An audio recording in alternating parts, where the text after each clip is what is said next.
A economia do Brasil está numa enrascada tão grande que mesmo a assessoria de imprensa do governo federal teve que admitir que a situação é muito, mas muito delicada. Se o jornalismo que deixou de ser jornalismo continua acreditando em tudo que a maioria dos ministros do STF diz, em relação ao governo já não é bem assim. Ficou impraticável confiar em qualquer informação que vem do Executivo Federal. E a imprensa volta ao seu papel, ainda que discretamente. Resolve que não é tão feio assim perguntar, desconfiar, ser curioso. Aparentemente, nem todas as narrativas lançadas pelo Brasil do PT serão propagadas mais com submissão e felicidade. Se Lula e sua turma afirmam, já não é mais fato, conteúdo inquestionável. O mundo real tenta se restabelecer em veículos que deveriam ser os primeiros a zelar por ele e nunca poderiam ter desistido disso. Então, se o governo do PT não se sentir obrigado a fazer o certo na economia, não será por falta de aviso. A Veja estampou matéria do José Casado, cujo título é Banco Central adverte. Era crise, agora é emergência econômica. O subtítulo é o seguinte: juros de Lula foram equiparados aos da crise de Dilma. É previsível maior corrosão no poder de compra dos mais pobres. A Folha publicou o editorial: BC faz o que é preciso, mas sozinho não impedirá a crise. E o texto vai assim: choque de juros mostra disposição de enfrentar turbulência financeira e buscar a meta de inflação após troca de comando. Sem a ajuda da política de Lula, no entanto, custos fiscais e sociais serão crescentes. Fato é que nada afastará o risco de uma crise econômica enquanto o governo não conseguir restabelecer a confiança em suas contas. E teve outro editorial no Estadão, a pancada do Banco Central. Ao elevar os juros em um ponto, o BC fez sua parte para tentar conter as expectativas do mercado e cumprir sua missão, que é segurar a inflação. Falta o governo fazer a parte dele.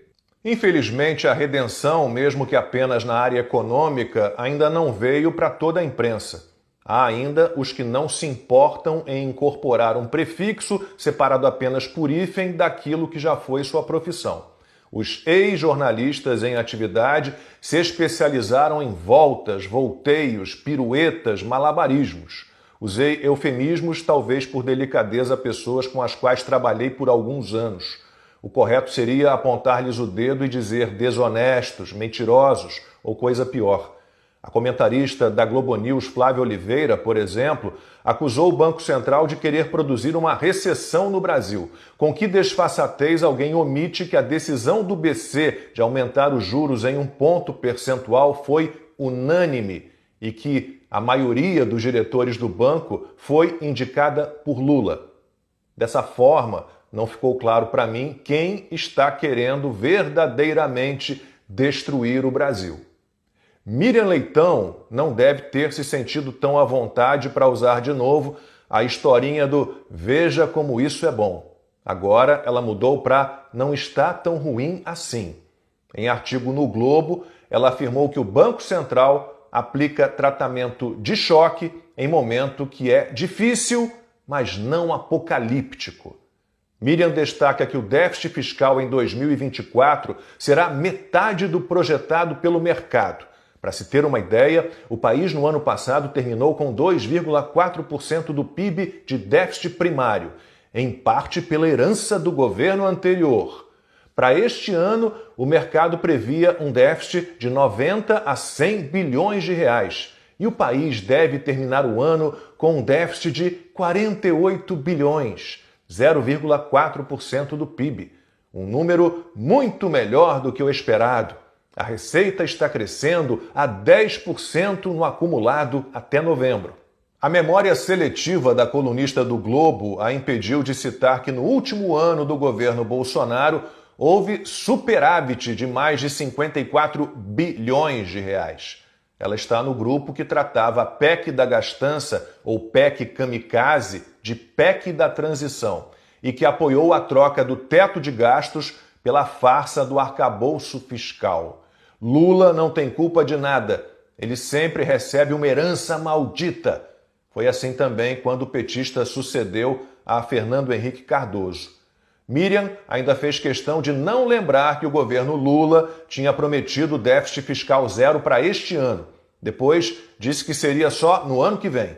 E todo mundo tem que acreditar que um déficit em torno de 50 bilhões de reais em 2024 é um ótimo resultado. Sobre a arrecadação de impostos em crescimento, fazemos o quê? Fingimos que esse resultado não se deve ao aumento da carga tributária? Aliás, a reforma tributária foi aprovada no Senado e ficou pior. A Câmara tinha fixado uma trava de 26,5% para o imposto sobre valor agregado, base do novo sistema. No Senado, o texto mudou e a alíquota pode alcançar 28,6%. Isso indica que os dados apresentados pela Confederação Nacional do Comércio na semana passada podem se agravar. O número de famílias brasileiras sem condições de pagar dívidas atrasadas chegou ao maior patamar já registrado no mês de novembro.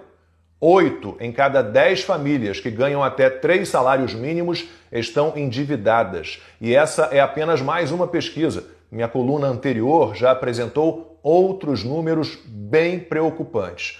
Portanto, não dá para continuar acreditando em quem desistiu de fazer jornalismo e rebola para proteger as burradas do PT. Sim, o partido está se movimentando, mas para mudar a comunicação do governo, melhorar a propaganda enganosa, trabalhar com mais afinco suas narrativas e, com a ajuda de ex-jornalistas, jurar que está tudo bem.